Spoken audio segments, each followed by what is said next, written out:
stocks, like a Sharknado, except with poop. I'm not happy. So no doubt Melvin Capital is in a lot of pain. There will be carnage, I can guarantee you. They're starting to have to unwind their longs in order to pay for the pain that they are seeing in these other short positions that are getting absolutely crushed. It is a corrupt system. A casino-like atmosphere. But when they all come to get out of that movie theater because somebody yelled fire, that door is only so big.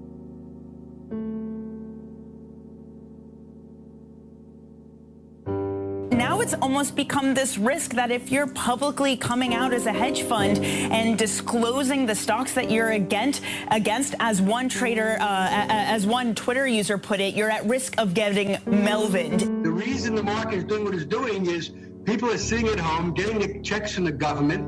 Grandma and the little guy have all banded together into a big group, and they've done this to the stocks. It's just a way of attacking wealthy people.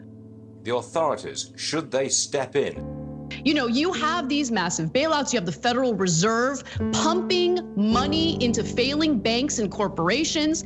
And then, I don't know, how many segments did CNBC do to talk about how the market is manipulated by these very companies and banks? This fair share is a bullshit concept.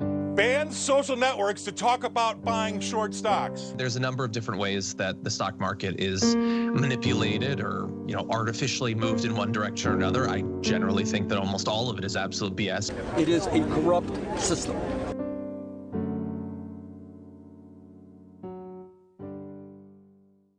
I will eat your ass.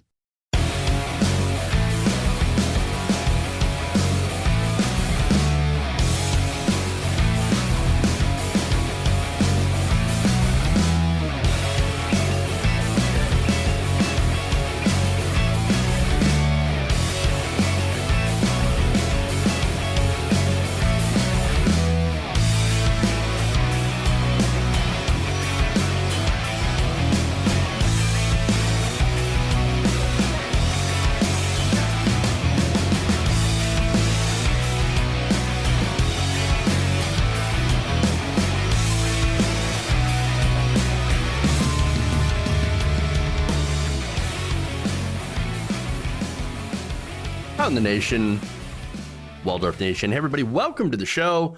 It's Thursday. We got an exciting show for you today. An excellent show, actually. But first, breaking news. We just landed another rover on Mars. No, we just landed a rover on Mars. Was it a rover? Perseverance, I believe. Awesome. So, look, you guys, maybe it's not entirely clear, but I'm a dork, and I absolutely love space, exploration, technology, all that wonderful stuff, that indomitable human spirit to explore strange new worlds, right? And in the case of Mars, awesome, great, wonderful. That said, I do try to keep my head, from going above the clouds and solving a lot of the problems here on Earth. That doesn't also mean that we can't have that explorer spirit. And so I love that. I think it's awesome that we can do that. I just think that since we can do that and we have done that, why don't we also figure out how to give everyone healthcare? I think we can do all those things. In fact, NASA's budget is infinitesimally small compared to, for example, what we spend on bombing brown people. So, we can definitely do that. Yeah, we can definitely do good things, both for exploring space and also taking care of people on Earth. We can do it all. We can do it all. I hope we didn't give Mars COVID-19. I know. The rover is supposed to look for life or past life. Space is so amazing. Absolutely agree. I think it is fascinating, the idea of past, civilizations, intelligent life, or even non-intelligent life living in other places. I think it's fascinating. It's one of the things that I absolutely love. I'm a space enthusiast. when I'm not talking about politics. I love all things space and sci-fi, as well as just hard science. Love it all. It's fantastic. And so it is interesting. It is a good thing to see that we're still, doing that exploration into space. I think it's really important. I don't quite remember who said it, if it was Hawking or not, but I think it was, hey, we need to get off this planet if we want the human race to continue. So I think it was Hawking. Not entirely sure. It might have also been, other scientists that have said that as well. Possibly Sagan. I'm not sure. But anyway, yeah, that's amazing breaking news. I don't know if a lot of people appreciate the kind of the kind of technical ability and advanced mathematics and planning that it takes to land something on another freaking planet. But it's kind of awesome. If only, like I said, we could channel a lot of the resources that we have, the abundant resources we have on this planet, to being able to take care of other people, other human beings. Which, by the way, is one segment that I do have. I do want to talk about how Portland police were defending dumpsters. It was Hawking. Figured as much. Hawking, gone too soon. Brilliant mind. If we can't fix this planet, we should not go messing up another planet. I think that we can fix what we're doing to this planet, or at least mitigate it. I want to see that happen, of course, before we spread out into the universe, into the galaxy, so we don't become the aliens from Independence Day, for example. In the plot, just to get like super nerdy on you guys for a minute, that they would go around and strip resources from planets. I'm afraid that's going to be us in the future if we don't change our ways. And so I don't want to be that. I don't want to be part of the race that goes and marauds other planets for their resources. That's ridiculous.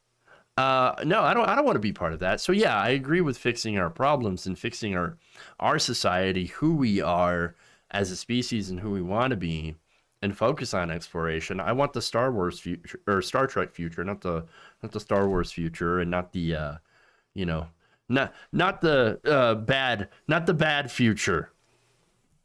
We want the good one, not the bad one. All right, anyway. Mars is a cold desert, hard to fuck it up too bad. You'd be surprised. Imagine we would fuck it up in a way that it would actually turn it into something like terraform it to us, and then we'd fuck it up again. Be like, all right, we made Mars habitable. Now let's go to making it uninhabitable by climate change. Woo! Let's do it.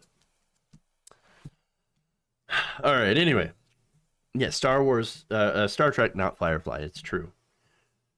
We're heading to one of those, one of the dystopian futures. Anyway, let's do the Star Trek future. Okay, the good one, not the bad one. All right. Anyway, so some of the stuff that we're going to talk about is Ted Cruz. We got Flyin' Ted. Oh, that's fun. That's a really fun story. A lot of twists and turns today that have happened. We also are going to talk about Rick Perry saying, you know what? We should be willing to freeze to fight socialism. We got a Capitol rioter who got caught, arrested by the FBI. Another one bites the dust. Talk about that. And then, yeah, the Portland story. That is an interesting story. Look, I'm going to try to get pretty nuanced into that. But I think we're all going to kind of come out, I think at the, with the same, conclusion of how this was really messed up to see. All right. So anyway, let's dive in. Let's talk about Flyin' Ted. I love it. All right. While Texas continues to freeze under sub-zero temperatures and snowstorms that have knocked out power for millions as their fully privatized energy market fails to meet the demand of everyday Texans, it appears their senator, for a short time, was missing in action. How strange. What happened? For a while, people were wondering, where in the world is Ted Cruz? Where did he go? Now, of course, the world would actually relish his disappearance, especially if he never returned. But sadly, he's an elected official, and his state is currently in crisis. So a lot of people wondered, where is Ted Cruz? What happened? Well, it appears that the Canadian-born Cruz had traveled to Mexico, specifically Cancun, for a long-deserved vacation. Now, that's, of course, not the story that he's trying to spin. Oh, no. See, that gets better. It gets funnier. But first, there were photos of Ted Cruz, at an airport and even on a plane that was headed to the Mexican beach town of Cancun. I want to show you a couple of those. Oh, that's not it. That's for later. That's dystopian America right there. That Ted Cruz. All right. He's at the airport. And then I think that's a related picture. It's still Ted Cruz wearing something different. And then there's Ted Cruz on the plane. Look at that. It's Ted Cruz's on a plane. Snakes on a plane. I don't know. That's an insult to snakes, I feel like. All right. So there he is. Traveling on vacation. Getting ready to go down to Cancun and having a good old time. Look at that. After all, it must be really hard work defending an attempted fascist coup of the country, as well as denying people stimulus money, healthcare, higher wages, what have you. Being a ghoulish person apparently wears on you, makes you rather tired, and you just want to take a break. You want to go and, relax by the spa. All that stuff. So now, it's kind of a nightmare for him, though, the timing that this happened, because it just so happened that he took vacation to someplace warm while the residents of his state are freezing. I mean, not a good look. And so for a while, his office went complete radio silence. Multiple media requests had been sent to Ted Cruz's office, and each had been ignored for a time by his staff. According to CNN reporter Manu Raju, Cruz's office, this happened earlier today, has not responded to photos on social media showing him traveling to Cancun. They haven't denied or confirmed anything yet. Again, this was earlier today. Not responding since last night comes as residents in Texas are left without running water or power amid the winter storm. By the way, there are also boiling, water boil notifications going on, in Texas. So now they're telling residents, you need to boil your water. Okay, but there's a problem with people not having water. And two, even if they had the water, what are they going to boil it with? Rage? I mean, come on. What? So that's really, really, really terrible. And again, super, super terrible optics. Now, the Houston Chronicle also failed to get a response from Cruz's office, and Cruz's office did not respond to multiple requests for comment on the pictures. Business Insider also wrote that they were unable to immediately verify the images and could not immediately reach Cruz or one of his representatives for comment. So now later on, of course, Ted Cruz is like, yeah, that was me. I was in Cancun, yes, but his excuse is great because he's gonna go and he's gonna throw his daughters under the bus. Oh, okay. So now here's what he said in part of his statement. After a lot of criticism, like millions of Texans, our family lost heat and power too. With school canceled for the work, our girls asked to take a trip with friends to Cancun. wanting to be a good dad, I flew down with him last night and am flying back this afternoon. So now currently he is back into the United States. But let me give you a little timeline here. So this is after this came out probably about an hour ago.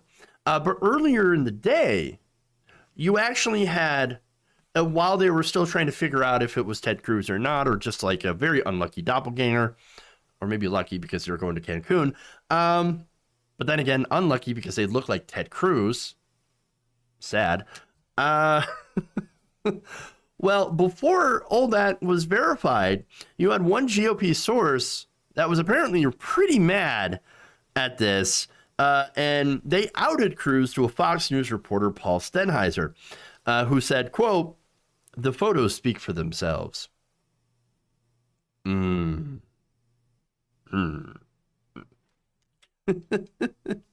Indeed they do. Apparently, as I said, taking a vacay in the middle of this crisis is way more important than helping your state. Yeah, because of course. Now, after this, then he was like, okay, statement to come. Senator Cruz was always flying back to Texas today. He merely accompanied his family for the night. That was part of his release, and that's why he had a bunch of suitcases, right? Oh, it must not have been his, though, right? Right? Of course. Sure. Totally believable. Then again, you know, for the people who do believe that the Green New Deal is responsible for Texas' power problems right now, they would believe that, oh, no, totally. And not only that, but Ted Cruz is a man of the people. I mean, of course, you know, everybody takes their kids down to Cancun when they're having a power problem. Yeah, everybody would do it. I mean, you know, sure, of course, everybody would do it if they had the means to do so. But most people can't. Most people don't. Not good. So I want to do some Twitter, right? Some responses, because these are fun. Jordan Wool, always with the good tweets, says, Ted Cruz fled to Mexico because the Green New Deal is really scary. He's basically a refugee. Adam Serwer says, Ted Cruz went to Cancun on vacation while people in Texas are suffocating to death in their cars, trying to stay warm because his entire job is he conceives of it as shitposting, which he can do from anywhere. Hey, as a verified shitposter, I can attest to that. Of course, I could do it anywhere too. Another person says, can we not let Ted Cruz back in? Now, look, he's already back. But like, say if he wasn't. As much as I like the idea of not letting him back in, I don't believe in littering. Mexico isn't anybody's dumping ground. I just don't feel right leaving America's trash in Texas, in Mexico. Okay, I just don't believe that we should just be littering all over the world. I mean, just having Ted Cruz visit that area would taint it for weeks. It takes a long time to get that evil stench out. Eric Erickson, here's what he said. And he's not the only one. There's also another from Dinesh D'Souza, which is real fun. But first, let's get to Eric Erickson here. The fact that people think Ted Cruz, a United States senator, can do anything about a state power grid, even his own, is rather demonstrative of the ignorance of so many people who cover politics. They'd rather performative drama than substance. So you know what? I'm feeling kind of called out here, Eric Erickson. All right, so let's talk about that. I mean, yeah, what could one, Texas politician possibly do for the country? For their state during this time of crisis? I mean, you woke libtards. I mean, all right. So for one, you could be like Beto O'Rourke. What's he doing? He was fighting Ted Cruz for the seat. Here's what he did. While Ted Cruz was traveling to Cancun, Beto O'Rourke was making over 150,000 calls to senior citizens in Texas. In fact, one of his volunteers had talked to a man who was stranded at home in Killeen, hadn't eaten for 2 days, they ended up getting him a ride to a warming center and a hot meal, and has then asked for volunteers so that he could reach more people. So what he's doing is called constituent services, hooking people up to assistance, trying to help them, getting them food, shelter, warmth. I mean, you could do that, or you could, go to a vacation in Cancun. It's your choice, really. Or you could also do what Sema Hernandez is doing. She's also spreading awareness to fundraisers and setting up and helping to spread the message of mutual aid networks in the state to help get vital supplies where they're needed. But then again, I mean Cancun, right? Why not? Cancun. No, both Sema and Beto, by the way, they tried to take on Ted Cruz. Sema and Beto ran against each other in a primary. Beto,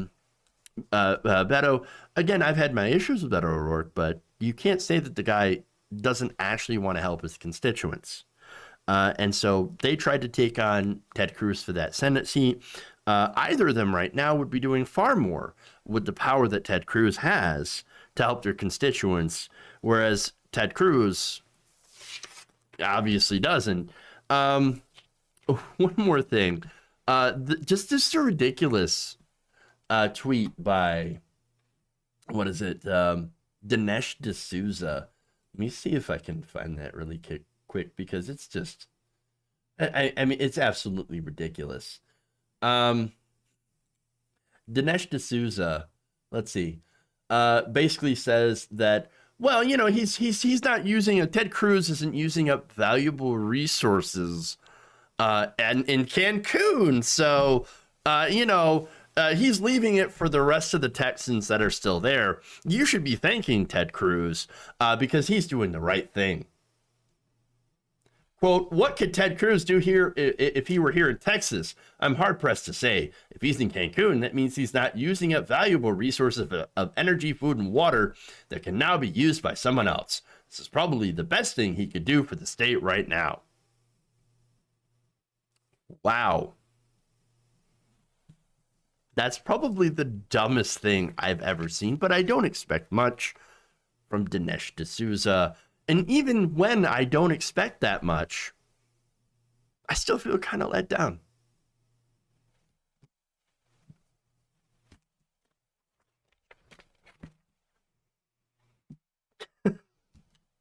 Wow. All right, anyway. Ridiculous. All right, let's go to Rick Perry.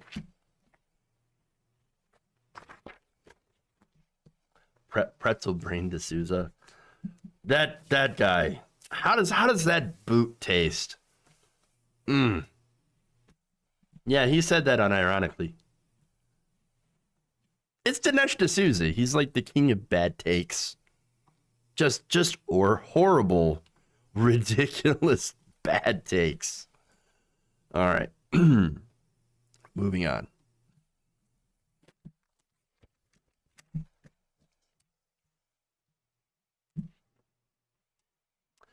Former Texas Governor Rick Perry believes that Texans are willing to endure the freezing cold temperatures and rolling blackouts so that they could spite big government. Yes, the big bad government, which is right now actually trying to help people in Texas. All right, so now the Lone Star State has been gripped by blackouts caused by extreme snowstorms, Uri, winter storm. And as of Wednesday morning, about 2.7 million households in Texas were still without power, according to the Electric Reliability Council of Texas. Yes, reliability. Yes. Perry said Texans would be without electricity for longer than 3 days to keep the federal government out of their business. Try not to let whatever the crisis of the day is to take your eye off of having a resilient grid that keeps America safe personally, economically, and strategically. He didn't actually say strategically. I said that. But still, you can just imagine. Not the smartest person. All right, so He keeps talking about the word resilient, right? Well, I don't. This kind of looks like the opposite of resilient. Not only that, but how does this help America? Texas has its own grid, like its own separate, completely privatized energy grid that is not hooked up to the rest of the country. What does this have to do with that? Nothing. Now, the former governor was responding to a prompt from Kevin McCarthy, suggesting that those watching on the left may see the situation in Texas as an opportunity to expand their top-down radical proposals. Well, oh, gee, do I not feel seen right now? Turns out, yeah, Rick Perry, he's on to me. He's on to me in my top-down radical proposals. You know, the ones like getting free energy every time the sun shines and the wind blows. That's super, super radical, right? Super radical. How radical? Or maybe even having a grid that is regulated and redundant so that storms don't knock out power during deadly conditions. And if it does, that it's restored quickly and so that people don't freeze. Or that if there is an emergency, the people who still have power, still have heat, are able to, are not subject to gigantic price shocks. Like, for example, the customers of Gritty, who, saw their energy prices soar so much that the company's like, you could, for the love of God, go and find another provider, please. We are going to charge you so much. You got to go. Our prices are $9,000 per kilowatt hour. Whereas before, the pre-storm, it was like $50. Radical. The radical. Communism. Big government. No, according to Perry, though, Rick Perry, by the way, Rick Perry used to be the Secretary of Energy. Do you know why he took that position in the first place? Because he thought he'd be like, oh, you know what I want to do as Secretary of Energy? I want to go and sell oil and coal, natural gas to, other countries. I thought that was the entire position of the Secretary of Energy. No, the Secretary of Energy actually has, part of his job was to control the nuclear arsenal of the country. Didn't really have anything to do with being an ambassador for oil and gas across the country. That's what he wanted to do. It's crazy. But this guy says, well, the way to prevent future blackouts is to ensure that Texas has a reliable baseload of energy resources, which of course typically refers to coal, natural gas, and nuclear-based power plants. Here's what he said. If wind and solar is where we're headed, the last 48 hours ought to give everybody a real pause. Yes, of course. We need to have a base load, and the only way you can get base load in this country is with natural gas, coal, and nuclear. So now, look, I'm going to say something that's pretty controversial among lefties.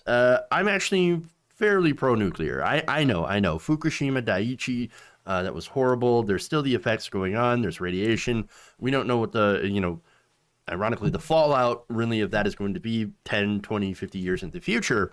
And that was a huge natural disaster, not natural disaster, but an absolute man-made disaster, which was actually made worse because, the situation there, I think it was an older plant, and it was built in a place that was prone to flooding and was protected and all that stuff. But compared to coal and oil and natural gas, nuclear is far safer and more of a viable energy source. Now, of course, there's a huge problem with nuclear waste. That is a problem. Where do you put that? People are, it's getting buried. And of course, that's going to have an impact later on. Of course, there are there are technologies that are being tested and worked out that could actually eliminate nuclear waste as well, and allow us, of course, to generate clean energy and allow us to get off fossil fuels. Fossil fuels, again, yes, nuclear is not perfect. Nuclear has a lot of drawbacks. It's also very expensive to set up. But you also have the situation where it ends up being a little bit cleaner or a lot cleaner emissions-wise than coal, oil, and natural gas. And so that's Okay, so there's that. But again, on that point, right? So what's wrong with also having a large part of your energy mix that is solar and wind powered? So now on the point of talking about, wow, you know, we need a base load. Well, there are things called batteries that can store energy to ensure that you have a base load when the sun isn't shining and wind isn't blowing. So, you know, you can make sure to continue to have a source of energy that is available without actually, you know, having to have these things that are on. So, all right. But anyway, that even wasn't the problem, though. The problem is that, well, let me read here from the Electric Reliability Council of Texas. Quote, the Texas blackouts were largely caused by a number of failures in coal, nuclear, and natural gas energy systems, which were not prepared to withstand extreme cold. So meaning they were not winterized. So I told you before, I talked about this, where we have wind turbines in Michigan. It's currently very cold here, even getting into the single digits, very, very cold. And yet our wind turbines did not freeze because they were properly winterized. You also have wind turbines that exist in places like Alaska, Antarctica. They didn't freeze because we properly winterized them.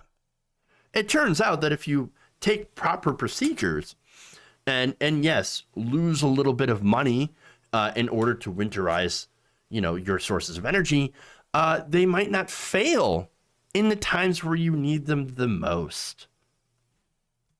Weird. So, and interestingly enough, by the way, wind actually surpassed daily production forecasts during the past weekend. So wind energy actually picked up energy production. So look, you want to blame this on wind turbines like Greg Abbott is doing. I showed you that video. When they made up only about 7% of your energy production mix. In the case of Texas, well, that's completely ridiculous. All right, whatever happened to the 90% that's oil and gas? And the rest, I assume, is like solar, geothermal, etc. Their energy mixes. Again, 90% fossil fuel. Oh, but no, let's just ignore that. Own the libs. You know what I mean? While our people are freezing. And by the way, you know who's not freezing? Rick Perry. Rick Perry does not, you know, he's not living in an area where he's lost power. How about Rick Perry? If he's going to tell people, well, you know, you just need to suck it up for the next few days, and I think Texans are willing to do so, you know, so that we can keep the federal government out of our business. Okay, well, Rick Perry, go there and live your truth. Go there and live for the next week, you know, in one of these areas that has been hit. You know, and say, no, I don't want the federal government coming in here. I'm just going to live without power. Go ahead and do that. Then he can talk about, if he survives, how he fought socialism on principle. Practice what you preach, my friend. That's all I'm saying.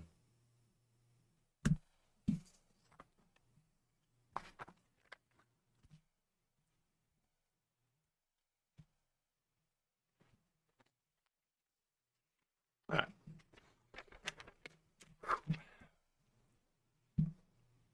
Moving on.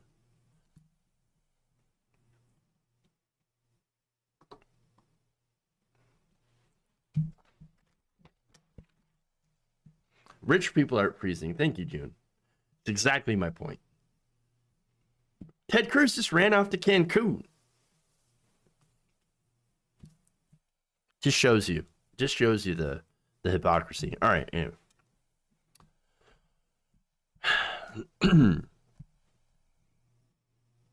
A young California man who was a member of the group that assaulted the Capitol on January 6th was pretty confident that he wouldn't get caught that he wouldn't, that he'd get away with it, essentially. Now, the man, who obviously just got caught, is named Christian Secor, and he was recognized as one of the men who had sat in Vice President Mike Pence's chair in the U.S. Senate chamber. So he was part of that group. He invaded the Capitol. He is a Capitol insurrectionist, and he sat in that very important seat. You can see in the sidebar. All right, so now he's been caught. Oops, consequences. They suck, right? Consequences for your actions. I know, right? Well, isn't the consequences of my own actions. All right. So now, according to the FBI, Secor has now been arrested for his involvement. The LA Times has reported on Wednesday that Secor had been charged with assaulting or resisting a police officer, violent entry and remaining on restricted grounds, civil disorder, and obstructing an official proceeding. Now, wait a minute. He might think, and the other MAGA guys think, whoa, no, wait a minute. Resisting arrest? What are you talking about? Resisting a police officer? No, that's not for us. That doesn't happen to us. That happens to black people. I'm just saying. Now, as a result of Secor and others pushing on double doors, the doors opened and dozens of additional rioters flooded into the building, according to FBI Special Agent Benjamin Elliott wrote in an affidavit. The Capitol police officers were shoved by the crowd, at times trapped between the doors and the crowd, and eventually pushed out of the way of the oncoming mob.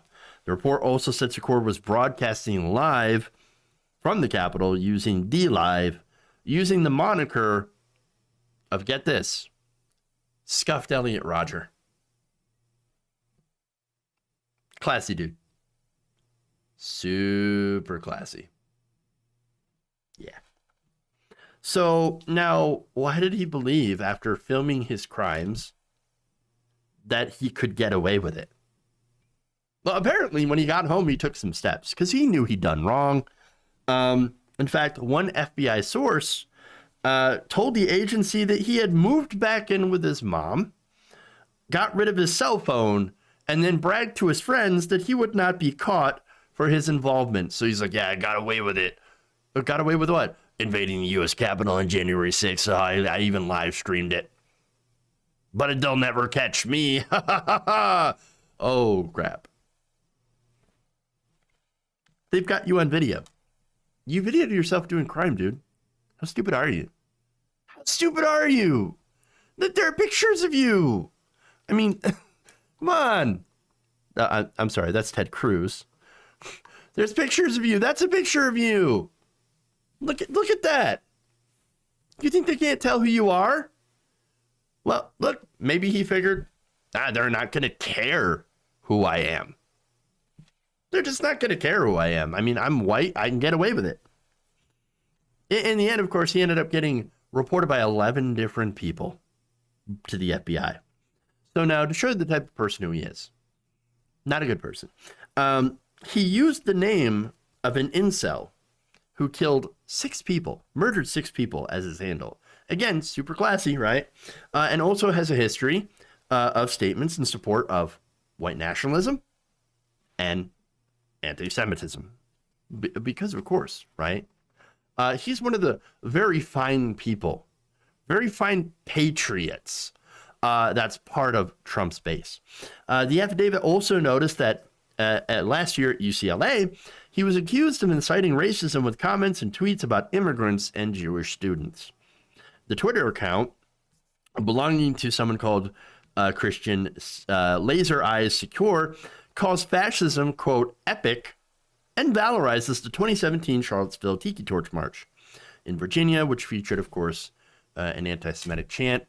The tweets also laud a known extremist and state that, quote, we support nationalism everywhere, before going out to denounce Israel's influencing of our politics. Ah, yes. It's according to the affidavit. Casual anti-Semitism, right? Now, Secor also founded a student group called America First Bruins, according to the affidavit. The UCLA student, told FBI agents that Secor invited white nationalists to campus. He has also been reported to be affiliated with the Groypers, and was spotted in a photo at the Capitol with someone widely reported to be a member of the far right, led by an ultra-right influencer, Nick Fuentes. Secor is being currently held without bail. Well, good. Definitely good. What a piece of shit. I just got to say that. What a piece of shit. I bet he doesn't feel so smart or untouchable now. I'm just saying. Now, here's the thing. This is another person. This person was 22 years old, right? Sucked down the alt-right pipeline. Alt-right, possibly incel, very, very problematic, okay? And people like Nick Fuentes and others radicalize these young people to go and end up doing stuff like this. His life's ruined. But good, because he's a piece of shit. But really, we ought to start doing more prevention of preventing people from going in this direction. And that's bad. This is a big problem. This is homegrown extremism. This is not going away. We're still going to have this problem. We still have this problem without Trump being in power. So it's not about Trump. It's got to be dealt with. We've got to stop people, who will do harm after being radicalized. We have to prevent them from being radicalized and radicalizing more people through things like social media. And, I've even seen this in video game groups, okay, where people get sucked into this pipeline. And so that is a major, major problem. And we do have to do something about it as a society to prevent people from falling into this ultra right, hateful, white nationalism. If we don't, it's not going to be good for anyone. All right. I'm going to take a quick break. We're going to come back. We have Portland police that are protecting trash. Interesting stuff. So we'll come back with that story. And then, we'll come back with that story. Stay right here. We'll be back in a minute. Around the Nation.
I have not loved this conversation.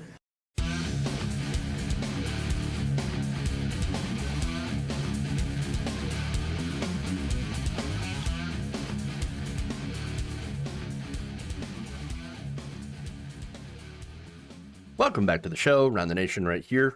Waldorf Nation, Jeff Waldorf here with you. All right, so let's see. Super chats. Let's start with that. Super chats are good. Mark Davis says, read on Twitter about Cruz. Read on Twitter about Cruz. The guy worried about Mexicans coming into our country to seek a better life is fleeing to Mexico to seek a better life. Yeah. Irony.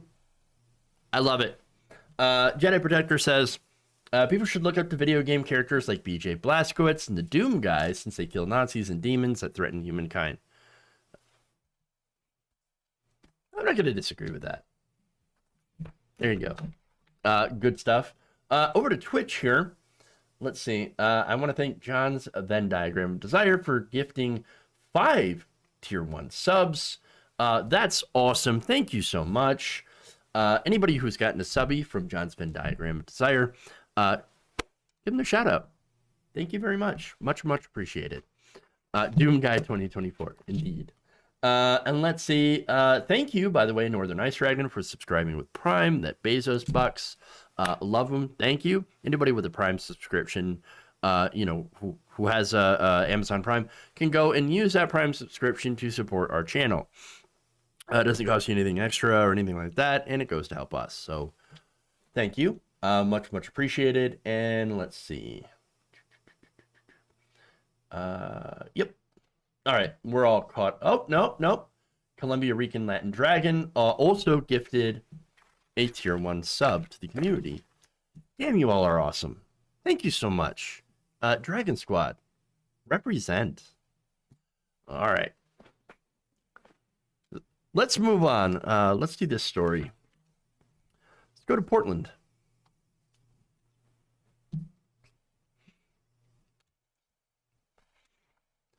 Portland police are facing some pushback after police officers had guarded dumpsters against a group of hungry people.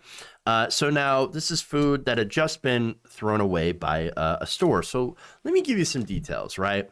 So I feel like there's a lot of nuance to this story. So now workers at the Hollywood West Fred Meyer had thrown away thousands of perishable items because the store, like a lot of others, had lost power in an outage brought on by the winter storm.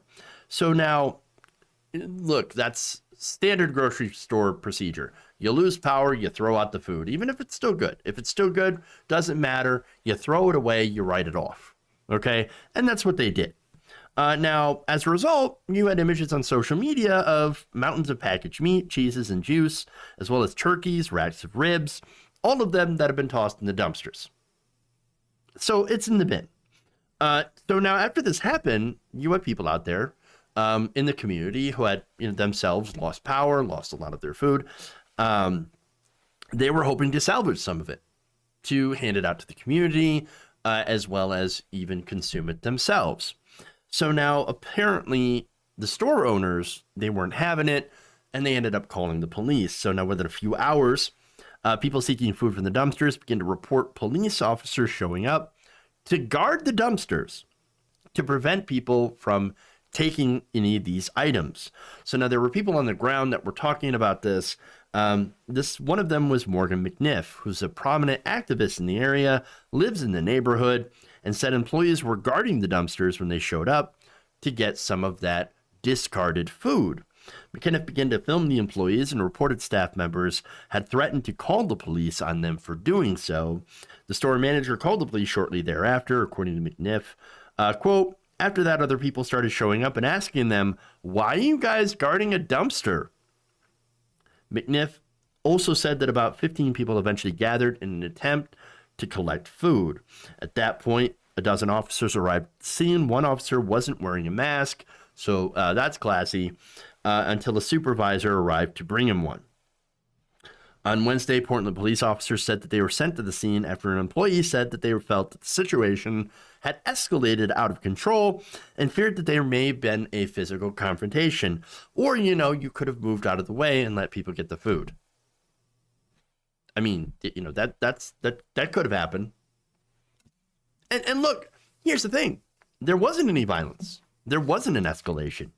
What any escalation there was as a result of the police presence. So now, the question that I think is on my mind, that when I was reading this story, that first came to mind is the food good? Well, on Wednesday, a Fred Meyer spokesman came out and said, nope, it's bad. It's bad. But first, they tried to cover themselves. So understand that I think this is coming from PR. This person said, the company donates more than 5 million pounds of food annually So when you come out and you say, I do great, my store does great things. What are you talking about? That's a PR move. All right. So now here's what they said. Unfortunately, due to loss of power at the store, some perishable food was no longer safe for donation to local hunger relief agencies.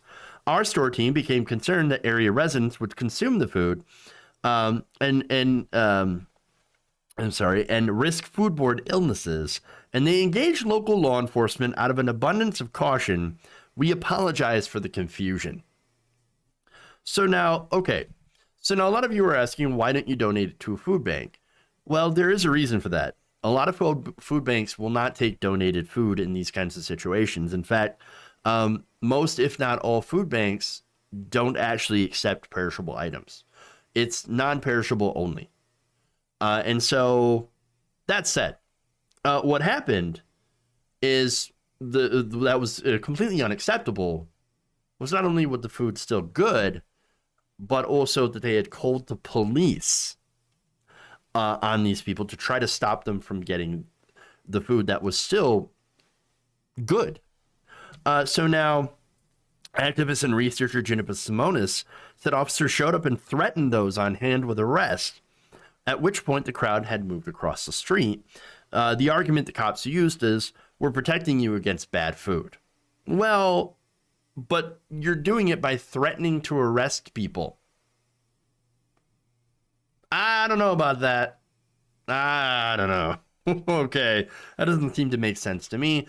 We're protecting you by threatening to throw you in prison.